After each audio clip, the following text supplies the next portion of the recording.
اعوذ باللہ من الشیطان الرجیم بسم اللہ الرحمن الرحیم الحمد للہ رب العالمین وصلی اللہ علی محمد وآلہ الطاہرین اللہم صل علی محمد وآل محمد وعجل فرجہم. سلام علیکم ورحمۃ اللہ وبرکاتہ. علیکم السلام ورحمۃ اللہ وبرکاتہ. خیریت سے ہیں آپ سب لوگ؟ جی، ہماری گفتگو چل رہی تھی ہماری گفتگو برہان نظم یا دلیل نظم کے بارے میں چل رہی تھی، لیکن اس سے پہلے انہوں نے کہا تھا کہ اس کی توضیح دینے سے پہلے کچھ باتوں کی طرف، کچھ نقطوں کی طرف توجہ دلائی تھی انہوں نے.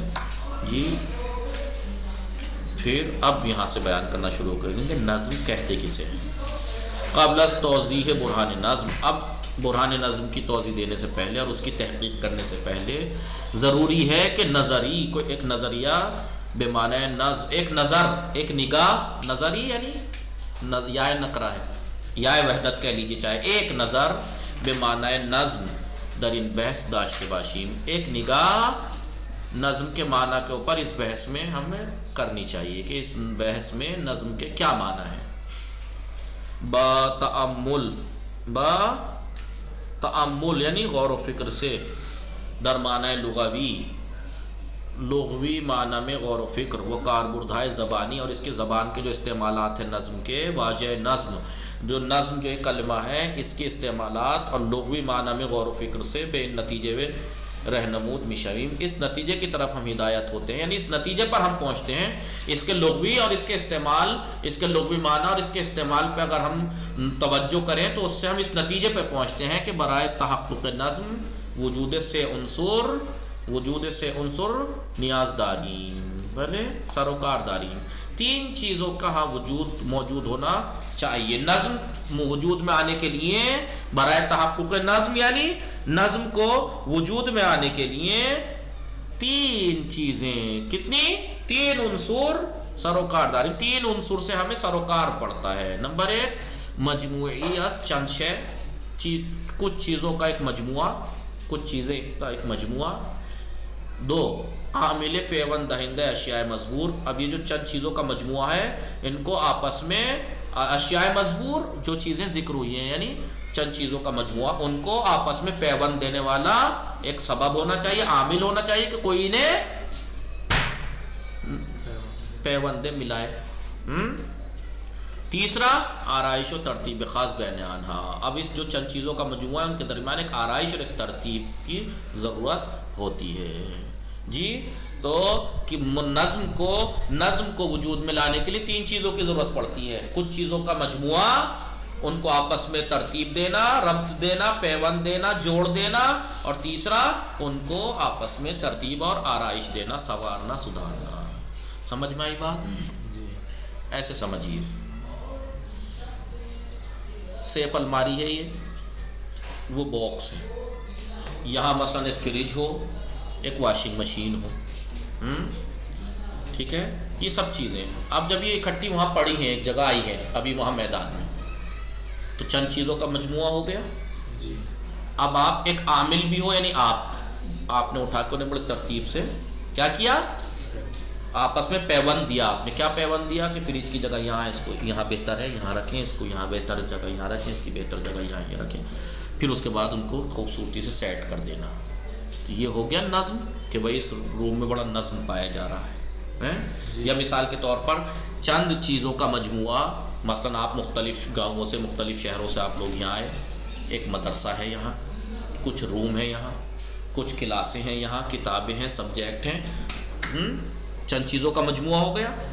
اور ایک عامل کی ضرورت ہے جو ان کو آپس میں کیا کرے، پیوند دے. تو یاسین صاحب وہ عامل ہیں، انہوں نے پیوند دیا. کیا پیوند دیا کہ کچھ کو کہ ان چار جتنے روم ہیں ان میں اتنے بچوں کو رکھنا چاہیے، یہ پروگرام سیٹ کرنا چاہیے صبح سے شام تک، کلاسیں یہ والی سے اس ٹائم ہو، اس والی اس ٹائم ہو، اس والی اس ٹائم ہو، یہ پورا. اور پھر اس کے بعد منظم کرنے کے بعد اب چالو کر دیجئے اس کو. یہ سب کیا ہے، نظم ہے. ہمارے مدرسے میں نظم پایا جا رہا ہے.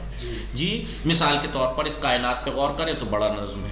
پیڑ ہیں، ہری شجر ہے، حجر ہے، جمادات ہیں، نباتات ہیں، یہ سب چیزیں ہیں، کوئی ایک چیز تھوڑی ہے، مختلف چیزوں کا مجموعہ ہے نہیں. جی اب اس کو ایک عامل یعنی اللہ نے نظم دیا. کیا نظم دیا؟ ہریالی کا رکھا کہ وہ ایک جگہ اگتی ہیں، یہ ٹائم پہ کرتی ہیں، یہ کرتی ہیں. سورج کا یہ کام بتا دیا. ہر ایک کو منظم طریقے سے سیٹ کرنے والا ایک عامل وہ خدا ہے، اور پھر ان کو اس کا برنامے پہ جاری کر دیا. نظم ہے. تو تین چیزوں کی ضرورت پڑتی ہے، مختلف چیزوں کے مجموعے کی، ان کو آپس میں ربط دینے والے کی، اور ان کو آرائش اور ترتیب، خاص ترتیب دینے کی، خاص ترکیب دینے کی. مثلا سورج ادھر سے نکلے گا ادھر ڈوبے گا، چاند ادھر سے نکلے گا ادھر ڈوبے گا. یہ سب چیزیں ایک ضرورت ہوتی ہیں. بے عبارت دیگر دوسرے الفاظ میں یہ کہا جائے، ہر جا سخن از نظم بے میان آیا، جہاں بھی نظم کے بارے میں گفتگو آئے وہاں با مجموعی سروکارداری کے، وہاں ایک مجموعے سے ہم سروکار رکھتے ہیں کہ اس میں عامل خاصی، ایک خاص عامل اجزائے آن مجموعے را، اس مجموعے کے اجزاء کو ایک دوسرے سے پیوند دیتا ہے، اور آرائش و ترتیب خاص آرائش اور ترتیب ان کے درمیان برقرار کرتا ہے. مثال کے طور پر آپ کپڑے کی دکان پہ گئے، کپڑا لائے، ٹیلر کو سونپا. اب ٹیلر نے کیا کیا؟ اس کو کاٹا پیٹی کر کے اس کا مجموعہ کیا، سوئی لایا، دھاگا لایا، یہ لایا، وہ لایا، اس کو اب آپس میں جوڑا، جوڑ کے خاص فنیشنگ دی، بن گئی ایک کرتا بہترین، ایک شرٹ بنا دی، بٹن وٹن. یہ ترتیب نظم ہے. یہ ہوتا ہے نظم. بہت آسان ہے. با توجہ ان معنی عام، ان عام معنی کو توجہ میں رکھتے ہوئے نظم کے نظم اقسام کلیہ متعددی می باید در میان. ہاں، نظم کے یہ عام معنی کو توجہ میں رکھتے ہوئے کلی اور مختلف اقسام در میان آنچے در برہان نظم مطمح نظر است، یعنی مورد توجہ ہے، خاص طرح کی خاصی نوع خاصی، خاص قسم برائے تحقق آن باید اس نظم کے عام معنی کو توجہ میں رکھتے ہوئے اس کے کلی اور متعدد یعنی نظم کے جو یہ عام معنی ہے ان کو توجہ میں رکھتے ہوئے متعدد اور کلی اقسام اس درمیان جو برہان نظم میں مورد توجہ ہیں وہ ایک خاص قسم ہے جو ان کے تحقق کے لیے چاہیے. نمبر 1 مجموعی از اشیاء مادی داشتے باشین. مادی یعنی محسوس چیزیں جو ان کو آپ حواس خمس سے محسوس کر سکتے ہیں، چھو کر، سونگ کر، چکھ کر، سن کر، دیکھ کر وغیرہ وغیرہ. مادی یعنی مٹیریل جو حواس سے درک کی جاتی ہیں وہ چیزیں، وہ ان چیزوں کا ایک مجموعہ ہونا چاہیے. دوسرا اعضائے ان مجموعے، یہ جو مجموعہ ہے مادی چیزوں کا، ان کا جو اعضاء ہیں، اعضاء یعنی پارٹ، حصے، بے صورت طبیعی نیچرل طور پر، وہ بدون دخالت عوامل انسانی، انسان کے دخالت کے بغیر یا دوسری ذی شعور مخلوقات خداوند عالم کی جو ان کے دخالت کے بغیر ایک دوسرے کے پاس وہ قرار پائی ہو. انسان نے نہیں انہیں ایک دوسرے کے پاس رکھا ہو بلکہ خود سے طبعی طور پر. تیسرا اعضائے ان مجموعے، اس مجموعے کے جو پارٹس ہیں وہ ایک دوسرے سے کاملاً ہم آہنگ ہونے چاہیے، بے ہم آہنگی نہیں ہونی چاہیے کہ ایک کہیں اور ایک کہیں. غایت و ہدف خاصرہ دنبا، اور ایک دوسرے سے ہم آہنگ ہو کر ایک ہی ہدف کے تحت ہوں. یہ تین چیزیں ہمیں برہان نظم میں چاہیے. ایک چیزوں کا مجموعہ، جیسے پہاڑ ہیں، یہ سب چیزیں ہیں، مجموعہ ہے مختلف چیزوں کا. اور یہ طبعی طور پر انسان نے تھوڑے انہیں پہاڑوں کو یہاں سیٹ کر دیا، درختوں کو ایسے سیٹ کر دیا، پانی کو ایسے سیٹ کر دیا، نہیں، طبعی طور پر. یا مثال کے طور پر ہوا ہے، گرمی ہے، سورج ہے، یہ عوامل طبعی طور پر بغیر انسانی دخالت کے یا اللہ کے علاوہ دوسری مخلوقات کو شعور والی ان کے دخالت کے بغیر خود ہی یہ منظم ہے، نہیں ہے. جی کیسے؟ سورج تپائے گا تو پانی بھاپ بنے گا، پانی بھاپ بنے گا تو وہ ہوا میں اڑے گا، ہوا میں اڑے گا، وزنی ہوگا، بادل بنیں گے، ہوا چلے گی، بادل کا بوجھ اٹھا نہیں پائے گی تو برسے گا. تو بارش برسنے کے لیے سب کیا ہے؟ نظم ہے نہیں یہ سب. یہ کسی انسان کی دخالت، تو ایک مجموعہ ہے چیزوں کا، ان میں طبعی طور پر آپس میں ایک دوسرے کے پاس ہیں وہ، اور ان اعضاء کاملاً ایک دوسرے سے ہم آہنگ ہیں۔ بتاؤ بارش بادلوں سے ہم آہنگ ہے؟ نہیں، بادل پانی سے، یہ سب ایک دوسرے سے ہم آہنگ ہیں اور ایک ہی ہدف کے تحت ہیں۔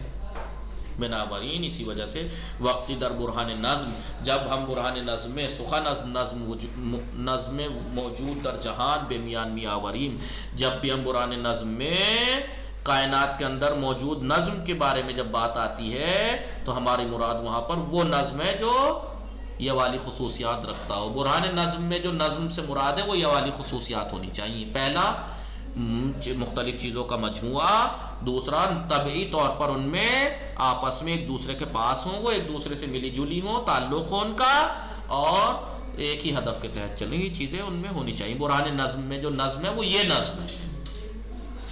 اب تقریر سادی از برہان نظم، برہان نظم کا ایک سمپل سی بیان کر رہے ہیں، تقریر نہیں بیان، سمپل سا بیان۔ پہلے سمپل سا بیان کریں گے، منطق آپ پڑھ ہی رہے ہیں، ایک صغرا بنائیں گے، ایک کبرا بنائیں گے، نتیجہ دے دیں گے، پھر اس کے بعد اس کی تفصیل سے بتائیں گے۔ صورت سادہ برہان نظم، برہان نظم دلیل نظم کی سادہ اور سمپل صورت دو مقدموں سے بنتی ہے، صغرا کبرا نتیجہ۔ صغرا کیا ہے؟ عالم طبیعت، یہ نیچر، یہ عالم نیچر طبیعت پدیدہی منظم است، یہ ایک منظم موجود ہے، یہ کائنات ایک منظم موجود ہے، یہ صغرا ہے۔ کبرا کیا ہے؟ دیکھیں صغرا جو ہوتا ہے جزئی ہوتا ہے نا، لیکن کبرا کلی ہوتا ہے۔ بھائی بہترین قیاس کسے کہتے ہیں؟ تمثیل کسے کہتے ہیں؟ جزئی سے جزئی پہ حکم لگانا۔ استقرا کسے کہتے ہیں؟ جزئی سے کلی پہ حکم لگانا۔ یہاں کلی سے جزئی پہ حکم لگاتے ہیں، یہ بہترین ہوتا ہے۔ تو کلی کیا ہے؟ ہر منظم موجود کو ایک مدبر باشعور ناظم کی ضرورت ہوتی ہے۔ ہر منظم چیز کو، اگر منظم ہے تو اس کو منظم ہونا ہے کسی چیز کو، تو ایک نظم دینے والا باشعور ہونا چاہیے، نہیں؟ اب یہ نظم دینے والا جتنا مدبر، جتنا باشعور ہوگا، نظم اتنا ہی باریک اور اچھا ہوگا، نہیں؟ جی موبائل کسی نے اگر بنایا ہے تو ایک نظم دیا ہے، نہیں دیا ہے؟ منظم ہے موبائل؟ نہیں، جی اپنے مقصد کے تحت کام کرتا ہے وہ، نہیں؟ شرائط ہیں اس میں، مختلف مجموع چیزوں کا مجموعہ ہے، نہیں ہے؟ اس کے اندر کیا کیا چیزیں پڑی ہوئی ہیں، ان مجموعوں کا مجموعہ بھی ہے، آپس میں تعلق بھی ہے، ایک ہی مقصد کے تحت کال بھی کرتا ہے، نیٹ بھی، جو مقصد ہے وہ پورا ہو رہا ہے، نہیں ہو رہا ہے؟ نظم پایا جا رہا ہے۔ تو ہر نظم کو ایک ناظم کی ضرورت ہے۔ اب یہ نظم جتنا باریک ہوگا، اس سے پتہ لگے گا کہ اس کا نظم دینے والا کتنا باریک، کتنا پڑھا لکھا، کتنا مدبر ہوگا۔ تو کائنات کے نظم کو آپ دیکھیے، کائنات میں نظم پایا جاتا ہے۔ دلیل کیا ہے؟ دلیل وہ کیا کہتے ہیں، وہ برہان کیا ہے جی؟ موجود، ہاں، کیا کہتے ہیں منطق میں اس کو؟ قیاس۔ صورت قیاسی کیا ہوگی اس برہان نظم کی؟ صغرا کبرا نتیجہ۔ صغرا کیا ہے؟ یہ عالم طبیعت، یہ کائنات، یہ نیچر ایک منظم موجود ہے، یعنی نظم رکھتا ہے، دارائے نظم، بریکٹ میں دے دیا پدیدہ منظم، یعنی دارائے نظم ہے، یہ کائنات نظم رکھتی ہے۔ کبرا کیا ہے؟ ہر نظم رکھنے والی چیز کے لیے ایک ناظم مدبر و باشعور کا ہونا ضروری ہے۔ یا اس طریقے سے کہہ سکتے ہیں کہ ہر جہاں نظم پایا جائے گا وہاں ایک ناظم کی دلیل، وہ اس بات کے اوپر دلیل ہے کہ وہاں ناظم ہے، اس کو نظم دینے والا ہے۔ اب یہ نظم جتنا باریک ہوگا، ناظم اتنا ہی باشعور ہوگا۔ سمجھ میں آئی نہیں؟ بھائی جتنا میرے اندر شعور ہوگا میں اتنی ہی منظم چیز تو بناؤں گا، یا اپنے علم و شعور سے زیادہ کی چیز بنا پاتا ہے کوئی؟ نہیں۔ تو یہ ہے قیاسی صورت کہ عالم طبیعت، یہ نیچر ایک منظم موجود ہے، یعنی نظم رکھتا ہے، اور ہر نظم رکھنے والی چیز کو ایک ناظم کی ضرورت ہوتی ہے۔ نتیجہ یہ ہوگا، لہذا ان نتیجہ ترکیب دو مقدمے فوق، اوپر کے جو دو مقدمے ہیں ان کے نتیجے کی جو ترکیب ہے وہ یہ ہے کہ عالم طبیعت ایک مدبر اور باشعور ناظم رکھتا ہے، یعنی وہ خداوند، یعنی یہ کائنات ایک منظم موجود ہے، نظم رکھتی ہے، کائنات نظم رکھتی ہے، اور ہر نظم کو ایک ناظم کی ضرورت ہوتی ہے، لہذا اس کائنات کو ایک ناظم کی ضرورت ہے، یہ ناظم رکھتی ہے، اور وہ ہے خدا۔ صغرا کبرا نتیجہ ہے. بتایا تھا میں نے علم منطق کی اور فلسفے اور کلام میں بہت ضرورت پڑتی ہے. ٹھیک ہے بھائی. کیسے آپ کیا کہہ رہے تھے کہ منطق کا کوئی قضیہ کرو, صغرا کبرا نتیجہ جو آپ نے پڑھا ہو.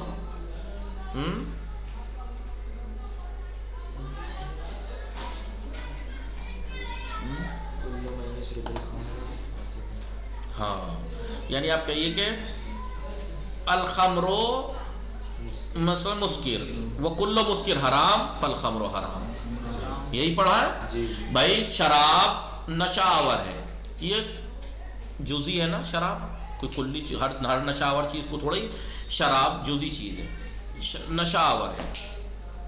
کبرا کیا ہے, وہ کلی ہوتا ہے, کبرا کلی. ہر نشہ آور چیز حرام ہوتی ہے, تو نتیجہ کیا نکلے گا, پس شراب حرام.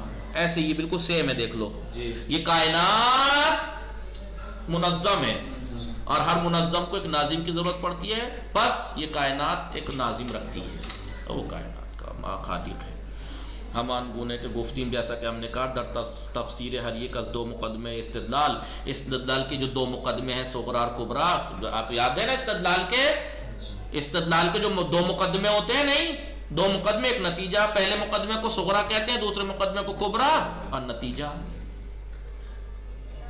تو یہ جو دو استدلال ہیں جو مقدمے ہیں استدلال کے, اس کی ان میں سے ہر ایک کی تفسیر اور توضیح کے لیے اور اس کا نتیجہ معین کرنے کے لیے در تعین نتیجے ہی, اس سے ایک نتیجہ معین کرنے کے لیے اس سے جو نتیجہ آتا ہے اس میں اختلاف نظر وجود ہے. اس میں اختلاف ہے کہ در انجا کہ اس سے نتیجہ کیا حاصل کریں گے. یہاں پر اس میں سے بعض در انجا تنہا بے بخشی اذان اشارے میں کچھ کی طرف ہم اشارہ کریں گے جی, جو وہ کچھ حصوں کو ہم یہاں پہ بیان کریں گے, ان حصوں کو کہ جو ہماری بحث میں داخل ہو سکتے ہیں ان کو, باقی کو ہم بیان نہیں کریں گے. مقدمہ نخوص برہان نظم, برہان نظم کا پہلا مقدمہ کیا ہے وہ انشاءاللہ کل پڑھیں گے. وصلی اللہ علی محمد وآلہ الطاہرین. اللہم صلی علی محمد.